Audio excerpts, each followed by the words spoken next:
트럼프가 주도하는 미국과 이스라엘의 이란 침공에 대해서 교황 레오 14세가 강하게 비판을 하면서 둘 사이에 갈등이 꽤 첨예하게 드러나고 있습니다. 교황과 트럼프와의 그 갈등에서는 침략 전쟁에 대한 입장 차이만이 아니라 전쟁과 그 정의의 문제를 둘러싸고 있고, 심지어는 그리스도교 신앙 자체를 어떻게 이해하는지 그 점에서까지도 차이를 드러내고 있는 것으로 보입니다.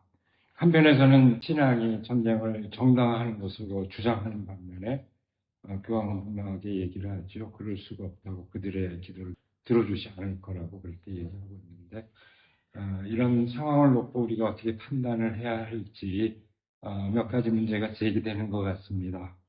우선 아마 궁금해하는 것 가운데 하나는 전임 교황인 프란치스코 교황에 이어서 지금 현재 레오 14세 교황의 적극적인 사회적 메시지라고 할까요?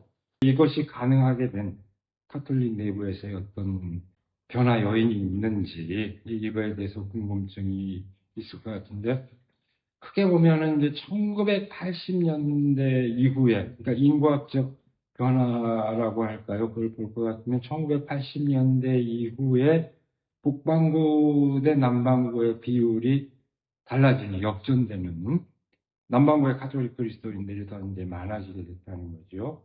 그리고 최근에 이르러서는 그것이 완전히 큰 차이가 나서 7대3 정도로, 남반구가 7이라면 북반구가 3, 이렇게 되는 그런 양상이겠죠. 그런 변화를 주목할 수 있을 것 같고요. 그럼에도 한동안은 이제 지도력의 대부분이 서구 교회를 중심으로 했지만, 현재는 지도력 자체도 남반구 출신이 다수를 차지하고 있는, 지난번 프란치스코 교황 선임이라든지 이번에 레오 14세 등장 같은 경우는 그런 배경을 통해서 일단 이해를 할 수 있을 것 같습니다. 남반구에 좀 가난한 사람들의 입장을 교회가 대변하지 않으면 안 되는 어떤 내적 변화 요인이 우선 있다는 거죠. 그래서 지난번 프란치스코 교황의 행보는 잘 알려져 있지만, 중요한 카톨릭의 교황의 공식적인 문서 있잖아요. 지난번 프란치스코 교황이 낸 것은 딜렉시트 노스, 그리스도께서 우리를 사랑하셨습니다, 이런 공식 입장을 냈죠. 그것과 짝을 이루는 문서로서 작년 10월이죠. 현재 교황 레오 14세가 딜렉시테, 내가 너를 사랑하였다, 가난한 이들 안에서 예수 그리스도의 얼굴을 인식하라, 그런 의미를 중심 메시지로 삼고 있습니다.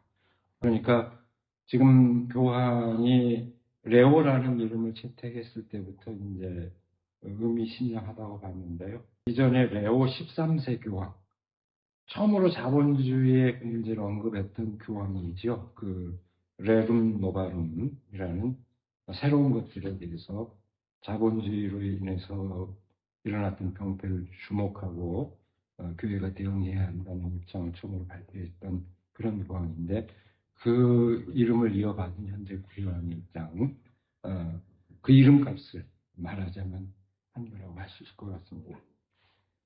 근데 이제 또 한편으로 보면은 이런 어떤 내부의 변화, 일종의 국면상의 어떤 변화라고 할까요? 내부의 인과학적 변화, 그것뿐만 아니라 교황청의 교황들의 그 입장은 어떤 면에서는 카톨릭의 어떤 성격을 좀 잘 드러내주는 측면도 있다고 생각이 들어요. 뭐라고 할까요? 카톨릭은 당대 도덕적인 기준, 다른 말로 얘기하자면 도덕적 마지노선이라고 할까요? 이것을 설정하는데 굉장히 노회합니다. 그러니까 대체로 보면은 그런 기준은 사회의 주류의 입장을 기본 바탕으로 하지만, 단지 주류만 대변하는 게 아니고 사회 비주류들도 공감할 수 있는 보편적인 언어로 얘기하는데 굉장히 가톨릭 교회는 능한 그런 입장이라는 거죠. 어찌 보면은 사실은 그 가톨릭 교회 공식적인 입장이라고 하는 게 그렇게 급진적이 아님에도 불구하고 누구나 공감할 수 있는 언어로 도덕적 기준을 이제 제시하는 역할을 하기 때문에 우리가 보고 있고 경험하고 있는 현상을 다시 생각하게 해주는 그런 어떤 파급 효과를 지닌 면이 있는 것 같습니다. 근데 사실은 가톨릭의 교황의 입장이 돋보이는 진짜 이유는 뭘까? 그것은 가톨릭 자체의 내부 변화와 관련해서도 생각해 볼 수 있지만 더 결정적인 건 트럼프한테 있습니다, 사실은. 그러니까 트럼프의 도덕적 파탄을 보여준다고 할까요? 한마디로 딱 얘기해서. 이게 가톨릭의 메시지를 훨씬 더 돋보이게 해준 거죠. 그동안 세계 질서가 어떻게 유지됐습니까? 각 나라의 주권과 모든 사람의 인권을 존중한다는 규범을 기초해서 국제적인 질서를 형성해 왔잖아요. 이른바 자유주의적 세계 질서를 형성해 왔는데 지금은 어떻습니까?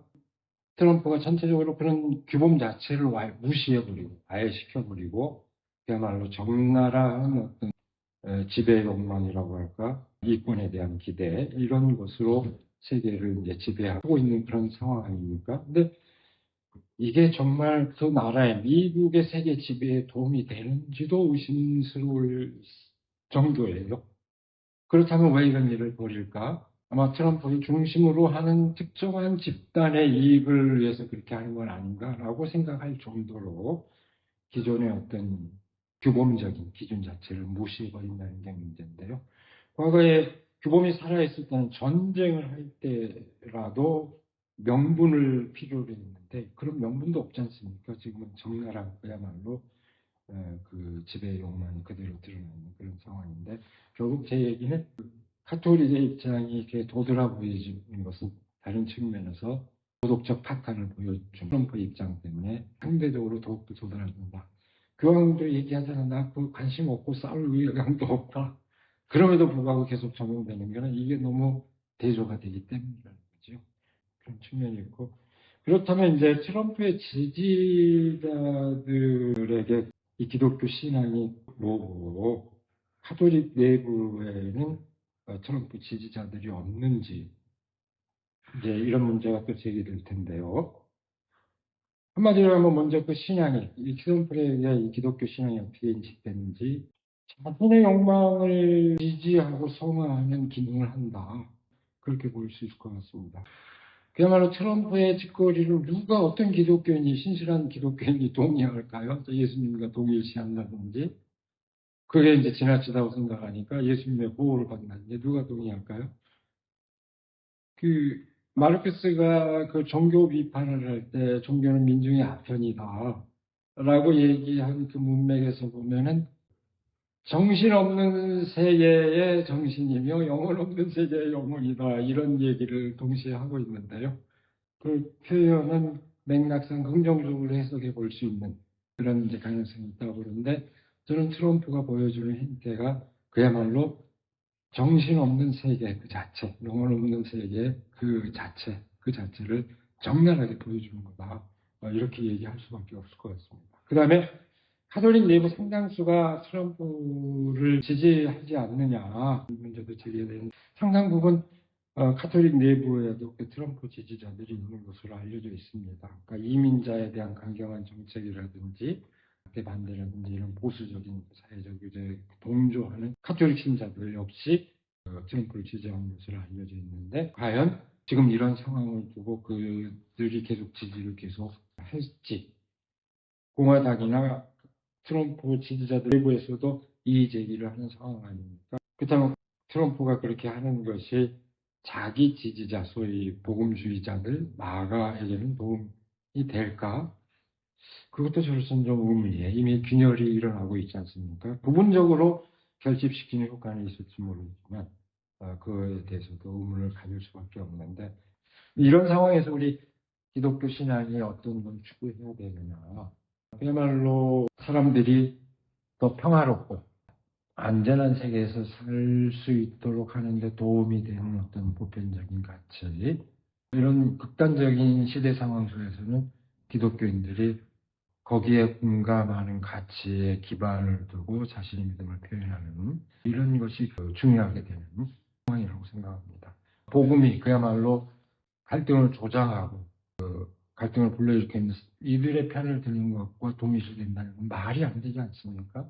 그런 점에서 보다 더 평화롭고 안전한 세계를 위한 신앙의 역할, 이런 것이 새삼 중요해진 그런 시기인 것 같습니다. 이상.